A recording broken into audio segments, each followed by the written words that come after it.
મારા લગ્ન મહેશ નામના છોકરા સાથે થયા અને હું મારા સાસરે ગઈ. મારી ભાભી લેલા મારા લગ્નની રાતની તમામ વ્યવસ્થા કરી રહી હતી. તેણે મારા બેડને ખૂબ જ સારી રીતે સજાવ્યો હતો. હું મારા પતિની રાહ જોઈ રહી હતી. સાચું કહું તો હું મારા પહેલવાનની રાહ જોઈ રહી હતી. મારા ધબકારા વધી રહ્યા હતા. મારા પતિ વિશે મને કોઈએ કહ્યું ન હતું. હું ફક્ત ભગવાનને પ્રાર્થના કરતી હતી કે તે મોટો અને મારી પસંદગીનો હોવું જોઈએ. પત્ની માટે તેના પતિનું ખૂબ જ મહત્વપૂર્ણ છે. મારા પતિ આવ્યા, મારો પડદો ઉઠાવ્યો, મારી સુંદરતાની પ્રશંસા કરી અને મારા ભાગ્યની પ્રશંસા કરી. બધી વિધિઓ પૂરી કર્યા પછી તેણે લુગડા હટાવવાનું શરૂ કર્યું. હું પણ તેમ જ કરવા લાગી. હવે અમે બંને ખુલ્લા થઈ ગયા હતા. તેણે મને કહ્યું, તમે બહુ સુંદર લાગો છો. મેં પણ તેનો હાથ પકડી રાખ્યો હતો. તમારો લાખ લાખ આભાર, તમે મારી ઈચ્છા પૂરી કરી.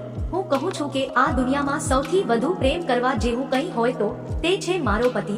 સ્ત્રી પુરુષને પ્રેમ કરે કે ન કરે તેનાથી કોઈ ફરક પડતો નથી, પરંતુ તમારે પહેલવાન પ્રેમ કરવો જોઈએ, કારણ કે તે ખૂબ જ ગરીબ હોય છે, તે ખૂબ જ શુદ્ધ છે, તે ખૂબ જ પવિત્ર છે.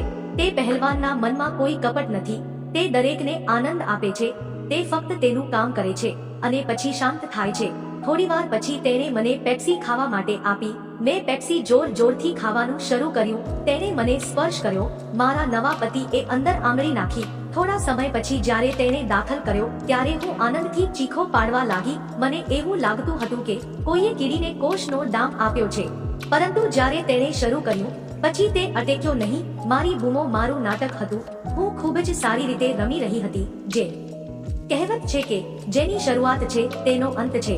આખરે તેનો અંત આવ્યો. થોડા સમય પછી મારા ભાભી આવ્યા. મારી ભાભી લેલા આવી અને કહ્યું, તમને અભિનંદન. મેં તેમને કહ્યું, આભાર. ભાભી બોલી, એક વાત છે. મારા ગરીબ નાના ભાઈને મારો મતલબ છે કે તમે મહેરબાની કરીને તેને ખુશ કરો. મેં કહ્યું, અરે તમે આ શું કરી રહ્યા છો? મારા પતિને ખબર પડશે તો શું કહે છે? એટલામાં જ તેનો ભાઈ જય આવી પહોંચ્યો. તે સીધો મારી પાસે આવ્યા ને બોલ્યો, ભાભી તમે મારી સાથે ના પાડી. મેં તેની સામે જોઈ અને કહ્યું, તમારો મતલબ શું છે? તમે હજુ આટલા નાના છો અને આવી વાત કરો છો. તેણે કહ્યું, હું યુવાન નથી તેવું ભાભી તમને લાગે છે, પણ હું યુવાન બની ગયો છું. મેં તેને કહ્યું, મને ટોપી ન પહેરાવ. તને જોઈને લાગે છે કે તું અત્યારે ઊભો પણ નથી રહી શકતો. તમે કદાચ હજી યુવાન નથી બન્યા. જયની ઊંચાઈ 5 ફૂટ હશે. તેણે કહ્યું, ભાભી હું 19 વર્ષનો યુવાન બની ગયો છું અને મને ઉત્સાહ પણ છે.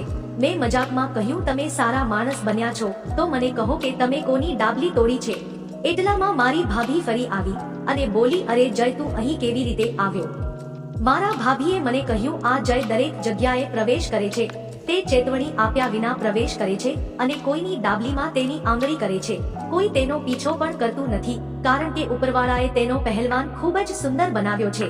તે પણ તેની જેટલો જ ઊંચો છે. આ સાંભળને મારી હાલત કફોડી થઈ ગઈ. મેં તરત જ જયને પકડી લીધો, પહેલવાનને પકડી લીધો. તે ખૂબ જ તંદુરસ્ત અને તૈયાર હતો. તેને જોતા જ મારા મોઢામાંથી પાણી બહાર આવ્યું કે આટલા નાના માણસ પાસે આવડું જબરદસ્ત કઈ રીતે હોઈ શકે. 2 દિવસ પછી મારા પતિ પણ દુબઈ ગયા, કારણ કે તેઓ ત્યાં કામ કરે છે.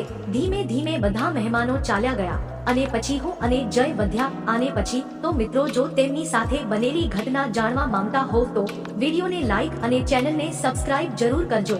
ફરી મળશું નવા વિડીયોમાં. ત્યાં સુધી આવજો.